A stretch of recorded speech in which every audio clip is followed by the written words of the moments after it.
প্রিয় দর্শক ও শ্রোতা, বাংলাদেশের সুরের ভুবনে ও সংস্কৃতিতে প্রখ্যাত সরোদ শিল্পী ওস্তাদ শাহাদাত হোসেন খান এবং তবলা শিল্পী ওস্তাদ ইউসুফ আলী খান একজন সুপরিচিত ব্যক্তিত্ব।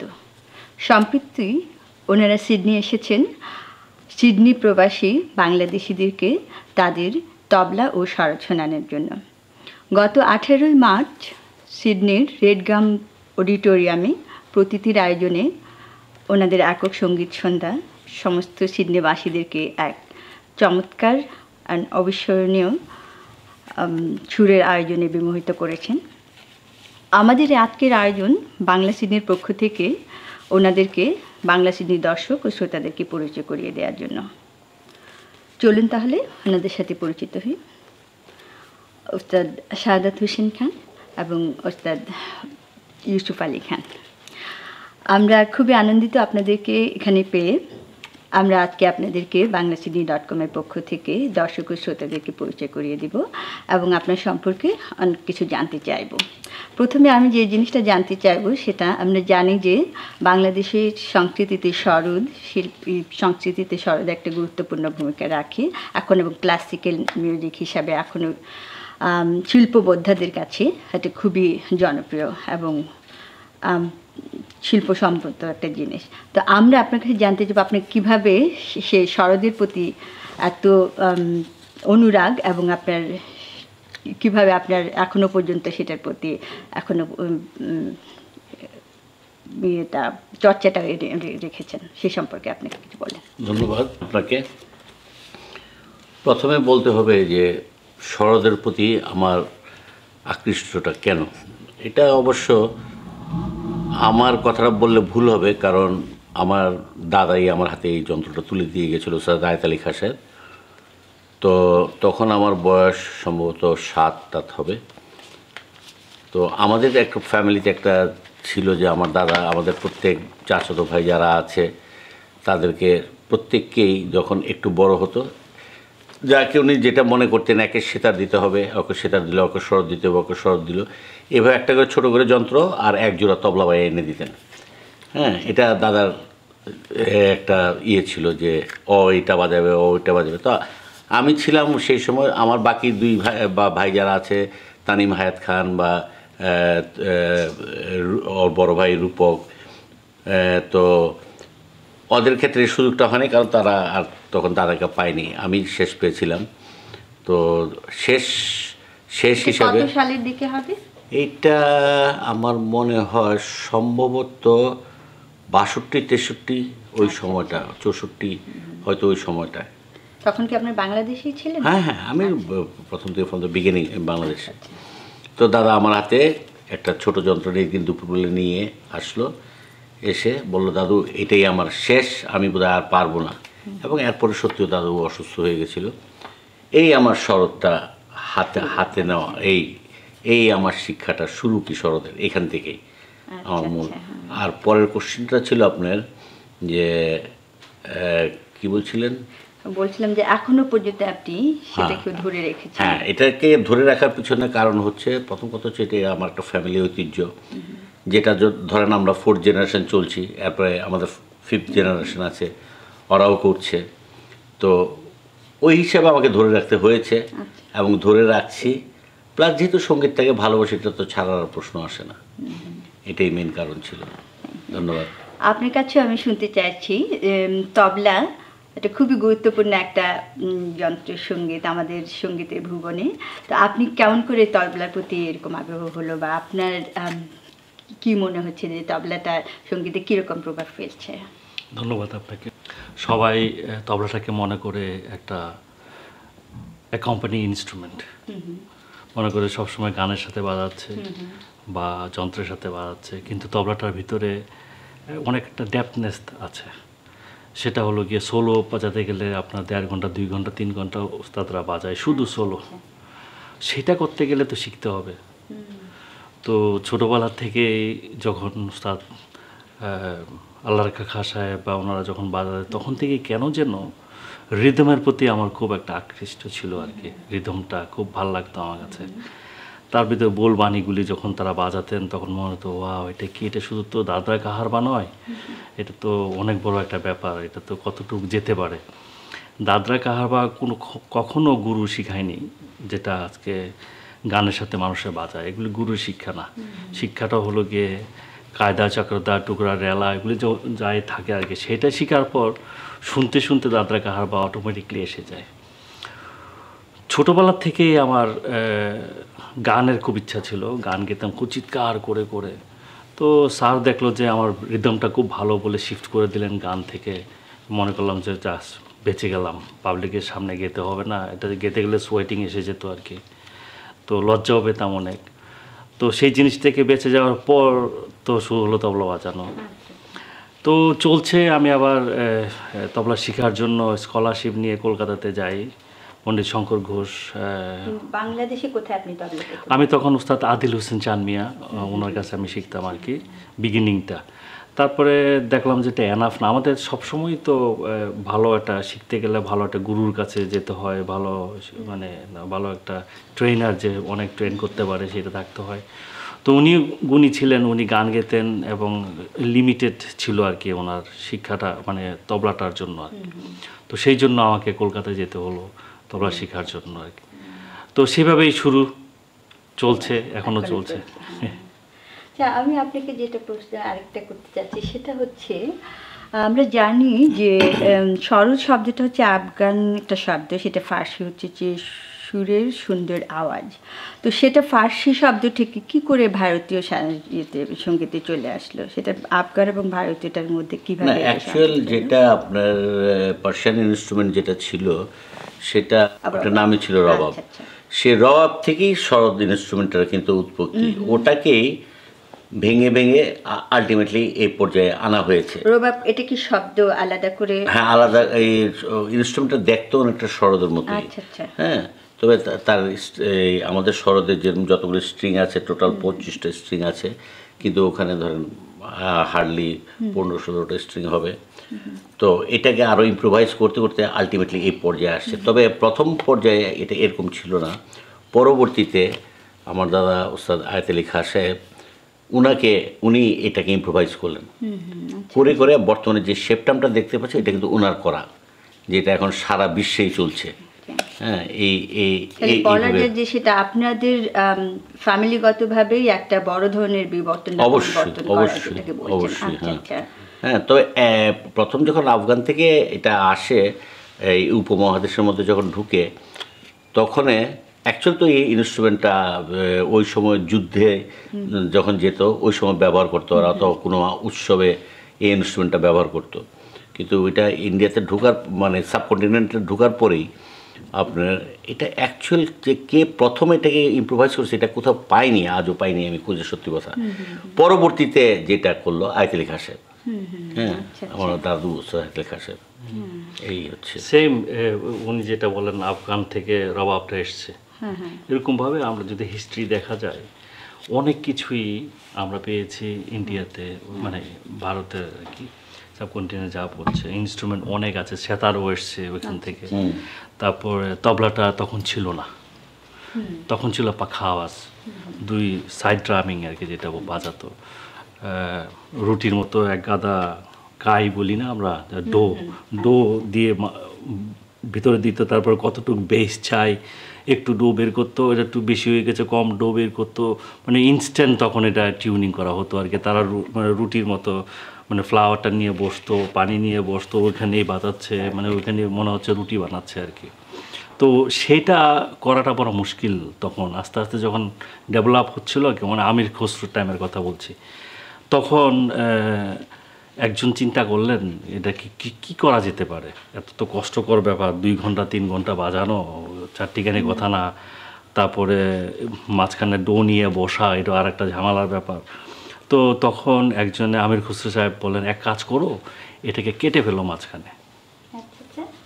তো এটা মাঝখানে কাটার পর 2টা ভাগ হয়ে গেল, 2টা ভাগ হওয়ার পর তবলাটা মানে ওই রাখার পর নামটা কী করে হচ্ছে আর কি সেটা আমি বলছি, সেই হিস্ট্রিটা আর কি। তো 2টা রাখার পর তো তখন ওস্তাদরা বললো বাজাও। তো ইউজুয়ালি যদি কোনো একটা জিনিস ভেঙে যায় বা কেটে ফেলে, এটা তো কিছুই থাকে না না। তখন ওইভাবে রাখার পর বুঝতেই পারছেন লম্বা একটা জিনিস 2 ভাগ করার পর এরকম ভাবে কাপের মতো আর কি হয়ে গেছে।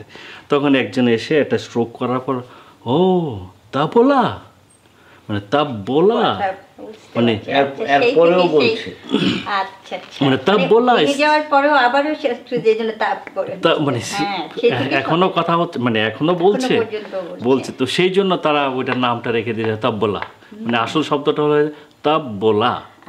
তো সেই জন্য বলছে তাবলা, তো এটা ভাঙতে ভাঙতে আসতে হয়ে গেছে তবলা মানে ছোট যেটা হয় আর কি। আরেকটা ব্যাপার হচ্ছে যে শরদের সাথে যে সানাই সেতার হ্যাঁ এবং রাগ শব্দটার সাথে সম্পৃক্ততা আছে বলে যে রাগ ঘরানার সাথে, তো রাগ এবং ঘরানা ব্যাপারটা সম্পর্কে আমাদের একটু যদি ক্লিয়ার আইডিয়া। শরৎ সেতার বা সানাই এটা ব্যাপারটা আরেকটা, আর রাগ ব্যাপারটা আরেকটা, ঘরানার ব্যাপারটা হ্যাঁ, রাগ ঘরানা কিভাবে শরদের সাথে সম্পৃক্ত? না, শরদের সাথে সম্পৃক্ত এই কথাটা শুধু শরদের সাথে না, রাগ এটা শরদের সাথে সম্পৃক্ত, সেতারের সাথে সম্পৃক্ত, ভায়োলিনের সাথে সম্পৃক্ত, সানাইয়ের সাথে সম্পৃক্ত, গানের সাথে সম্পৃক্ত। হ্যাঁ, রাগটা ওই জিনিস। হ্যাঁ, আর ঘরানার ব্যাপারটা হচ্ছে এটা স্টাইল, এক একজনের ঘরানা হচ্ছে এক একটা স্টাইল।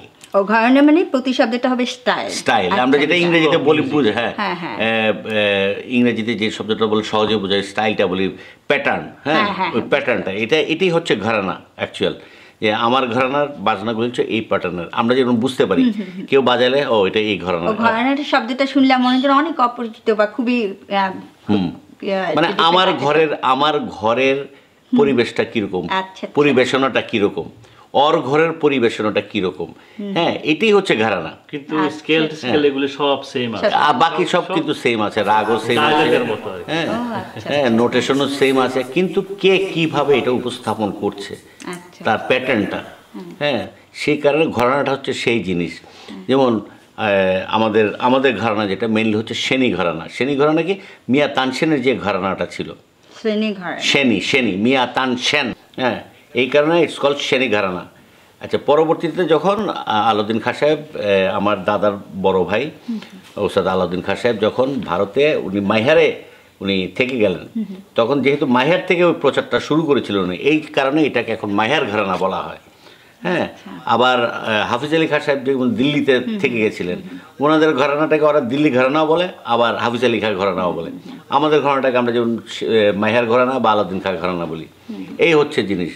হ্যাঁ, তো ঘরানা ব্যাপারটা হচ্ছে এই যার স্টাইল, হ্যাঁ এটাই হচ্ছে মেইন জিনিস।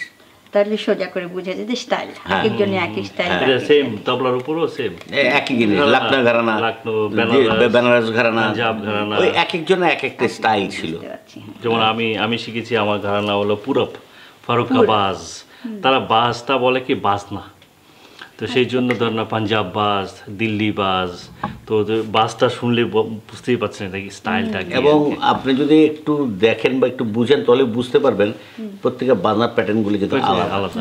না, আমরা যেটা শুনলাম আপনার এখানে দেখলাম যে তবলার আপনি যে নোটগুলো বাজালেন সেদিন রেডগামতে অডিটোরিয়ামে, প্রত্যেকটা জিনিসই কিন্তু আলাদা রকমের, এবং দর্শক সাথে এমনভাবে আপনার মুগ্ধ হয়ে শুনছিল, মাঝে মাঝে মনে হয় যে আপনি লন্ডনে থাকেন, তো আপনি সে ইউজুয়াল সব কিছু কাজ করার পর আপনি কিভাবে এটাকে ইউজুয়াল কাজ। এই সুন্দর একটা কথা, এটা এরা আমার সবার দর্শকদের জন্য বলতে হবে, এটা ফানি বাট ইন্টারেস্টিং। কথাটা হলো কি, একদিন একজন ভদ্রলোক ভালো গাড়ি নিয়ে আমি আসছি, ভালো কাপড় একদম সবার মতো খুব ভালো আর কি, তো জিজ্ঞেস করছে ও ইউসুফ ভাই আপনি কি করেন? কেন? আমি তো গান বাজনা করি, এটাই তো আমার। না না আপনি করেনটা কি? আমি এটাই আমার কাজ। না না আসলে মানে 9 to সকাল 9টা থেকে 3টে 5টা পর্যন্ত আপনার কাজটা কি? আমি কি ভাই কাজটা তো এটাই আমার কাজ। আপনি এই কাজ করে আমাকে দেখেন রে ভাই, এটাই আমার কাজ, এটাই আমি ধরে রেখেছি বলে আমি আজকে এখানে এসেছি। ও তো চিন্তাই করতে পারছে না একটা গান বাজনার মানুষ এরকম করতে পারে, মানে এতটুকু আসতে পারে, এটা কেন হবে না? এটা তো হতেই হবে। একটা মানুষ যদি ডিটারমেন্ট থাকে আমি এই কাজটা করব, নিশ্চয়ই ডেফিনেটলি এটা করতে পারবে। মানে সেটা, এবং সেখানে আপনি সাকসেসফুলি আপনি করতে চেষ্টা করছি এখনো। আমার মনে আপনি স্যাটিসফাইড যে হ্যাঁ আমি করতে চেষ্টা করছি এখনো। আচ্ছা, আমি যেটা আপনাকে আরেকটা কথা জিজ্ঞেস করছিলাম যে এখন স্বরটা হচ্ছে ক্লাসিক্যাল মিউজিক, এখন দেখা যায় যে নতুন প্রজন্ম যারা খুব হইচই করা খুব টাইপের মিউজিক শুনতে পছন্দ করে, তা আপনি কি মনে করেন এই ক্লাসিক্যাল সঙ্গীতটা এই প্রজন্মের মাঝে থাকবে, বা কীভাবে মনে করেন যে এটা থাকতে পারে বা ওরা এটার প্রতি আগ্রহী হবে? একটা গ্রুপ তো আগ্রহী হবেই, হয়তো পুরাটা হবে না, একটা গ্রুপ আগ্রহী হবেই, এত কোনো সন্দেহ নেই। আর একটা গ্রুপ হয়তো হবে না, কারণ ওদের কাছে চিল্লিয়ে হাউ কাউ এই জিনিসটাই ওদের কাছে ভালো লাগে, ওইটা কিছু করার নেই। কারণ আপনি যদি ওইভাবে চিন্তা করেন, দেখেন যে মোগল আমল থেকেই যখন এই সঙ্গীতটা প্রচলন হলো এই উপমহাদেশে, তো তখন থেকেই কিন্তু এটার শ্রোতা খুব লিমিটেড ছিল। এটার শ্রোতা কিন্তু খুব মাস স্কেলে কোনো শ্রোতা দর্শক ছিল না। তো ওইটা আজও একইভাবে আছে, এটা খুব সংক্ষিপ্ত লোকজনের মধ্যেই কিন্তু এটা সীমাবদ্ধ। আগের দিনে তাছাড়া রাজা মহারাজাদের জন্য আর এই সঙ্গীতটা যে কারণে এটাকে উচ্চাঙ্গের সঙ্গীত বলা হয়, উচ্চ অঙ্গের সঙ্গীত। হ্যাঁ, এটা কিন্তু ওই জায়গার মধ্যেই সীমাবদ্ধ ছিল। হ্যাঁ, মাস পাবলিকের মধ্যে ছিল না। হ্যাঁ, এটি হচ্ছে মেইন ব্যাপার, যে আমার বিশ্বাস আজ থেকে 500 বছর আগে যদি টিকে থাকতে, ওই সঙ্গীত যদি এখন পর্যন্ত টিকে থাকতে পারে, আগামী আরো 500 বছর টিকে থাকবে, এতে কোনো সন্দেহ নাই। এবং ওটা হয়তো অন্যান্য সঙ্গীত। আপনার এই ব্যাপারে কি পরামর্শ যে আপনি কোনো স্কুল খোলা বা কোনো ধরনের? স্কুল আমাদের একটা আছে, স্কুল আছে, স্কুল আছে আমাদের উস্তাদ লেখা সঙ্গীত। আমি যেটা বিদেশের কথা বলছি, বিদেশের ছেলেরা মানে প্রবাসী যারা থাকে, ওরা তো ইউজুয়ালি দেখা যায় বাংলাই শিখতে চাচ্ছে না, বাংলা সঙ্গীতের প্রতি অনেক, সেই জায়গার মধ্যে ক্লাসিক্যাল স্বরটা আপনি কি মনে করেন যে সেরকমভাবেই পড়বে, প্রসারিত হবে? প্রসারিত হবে কিনা জানি না, তবে আমরা তো, আমি আরও দুজনে মিলে তো সমস্ত ইউরোপে কাজ করছি এটার উপরে। ওদের ইংল্যান্ড বেজ একটা গ্র্যান্ড ইউনিয়ন অর্কেস্ট্রা আছে, সেটার সাথে দুজনেই কাজ করি। তো আমরা তো চেষ্টা চালিয়ে যাচ্ছি, কম বেশি কিছু। আপনার কিরকম মনে হয় যে লন্ডনে ওরা এরকম? আমি যতটুকু মনে করি আর কি, দেখলামও, বিশেষ করে ইংল্যান্ডের কথা বলতে পারবো, ইউরোপেও প্রচুর হয় ক্লাসিক, মানে লাইট, যেটা লাইট বলতে কি ফিল্মি গানা যেগুলি আর কি মডার্ন, ওগুলির থেকে শ্রোতা প্রচুর আছে। ওয়েস্টার্ন মানে সাদা মানুষরা আর কি, ইংলিশ মানুষরা, তারা প্রচুর মানে আমাদের ক্লাসিক্যাল মিউজিকটাকে প্রচুর পছন্দ করে এবং রেসপেক্ট করে। এবং তা বিশেষ করে মিউজিশিয়ানগুলি তো পাগল হয়ে যায়, মানে নোটেশন ছাড়া একটা ব্যক্তি বসে সেই 3 ঘন্টা 2 ঘন্টা কি করে সে বাজাচ্ছে এই কয়টা নোটের উপরে, সেটা তো তারা চিন্তা করতে পারছে না আর কি। আর এমনি শ্রোতা প্রচুর আছে আমাদের। আর শিক্ষার কথাটা যদি বলি, এটা তো আমরা সবাই বিদেশ আসছি না, এটা আমাদের sort of kind of new generation বলবো, যে আমরা একটা নতুন দেশে গেলাম, দেশ শুরু হলো। তো এটা তো আমার মনে হয় 3-4টা জেনারেশন তো লাগবেই, যদি প্যারেন্টসরা যদি কন্টিনিউ। আপনি শুধু গানের শুধু স্বরদের সাথে বাজেন তবলা, নাকি গানের সাথে করেন? সবকিছুর সাথে, সবকিছুর সাথে করেন না। তবে এটা ব্যাপার হচ্ছে যে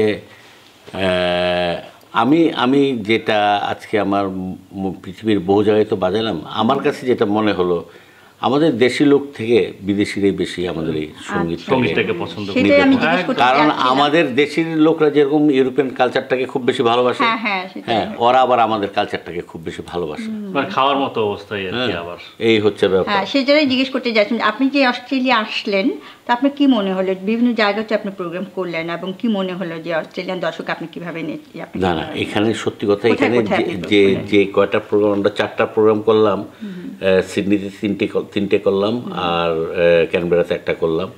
এই 4টা প্রোগ্রামে খুব ভালো শ্রোতা আমরা এখানে পেয়েছি। অবশ্য তার পিছনে আমি মনে করি আর একটা কারণও আছে, সেটা হচ্ছে অনেকের হয়তো অনেকটা কিউরিওসিটি ছিল, এটা কি জিনিস, দেখে আসি। হয়তো এটাও একটা তাদের একটা কিউরিওসিটি ছিল। এবং হয়তো অনেকের ব্যাপার হয় কি, আমি মনে করি এটার কতগুলি কারণ আছে। প্রথম কথা হচ্ছে যে আপনার যেই লোকটা পারফর্ম করবে সে কীভাবে পারফর্ম করছে, কতটুক সে শ্রোতাকে ভালো লাগাতে পারছে। ওই যে আপনি ঘরানার কথাটা বলছেন, আমি এখন পিছনের দিকে আসি, এখন আর কিন্তু আর ঘরানাটা নাই।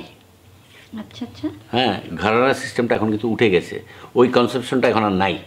এখন সবাই কি করে, এই ঘরানার এই তানের অঙ্গ ভালো, এই ঘরানার আলাপের অঙ্গ ভালো, এই ঘরানার ঝালা রঙ ভালো, এগুলো সব মিলিয়ে তারা কিন্তু এখন মানে শুনতে যেটা ভালো লাগে, শুনতে যেটা ভালো লাগছে, আচ্ছা, বুঝতে পারছি। যেই কারণে আপনি দেখবেন এখনের আগের বাজনার সাথে বা গানের সাথে এখন বাজনার গান অনেক পার্থক্য কিন্তু।